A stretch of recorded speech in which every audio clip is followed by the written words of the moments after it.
Finally, this half hour, today is a Bike to Work Day, encouraging people to try switching their car for a bike on the daily commute. Along with the health benefits, using your car less also helps keep the earth healthy. Paris is one of the most bikeable and walkable cities in the world. NBC's Chase Kane visited to see how it could be a model for redesigning communities in the U.S.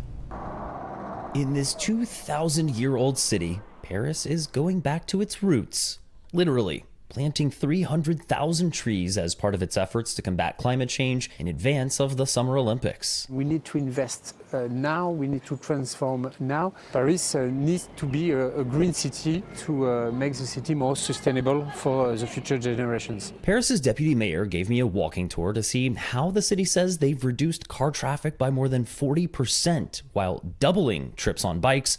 And all that cuts emissions. Paris is converting more of their streets to vélo rue. Literally translated, it means bike street. Roads where bikes have the priority, where people have the priority over cars. Basically just making it a nicer place to get around.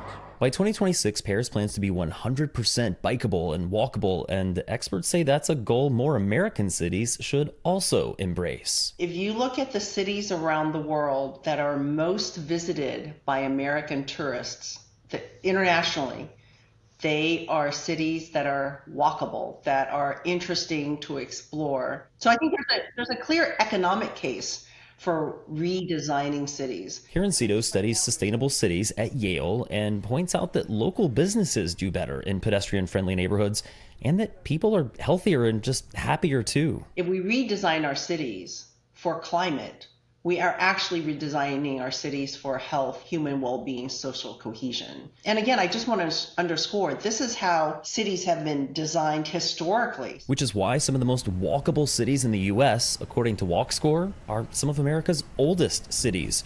Boston, New York, San Francisco, Chicago. But even in more car-centric Florida, Miami Beach has converted streets to pedestrian malls and built miles of bike lanes. Cars were created to allow humans to go where we wanted.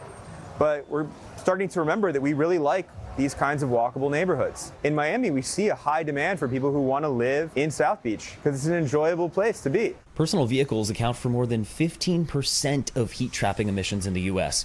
So every time we walk or ride a bike instead of getting in a car, it's our own little step for climate action. In Paris, I'm National Climate Reporter Chase Kane.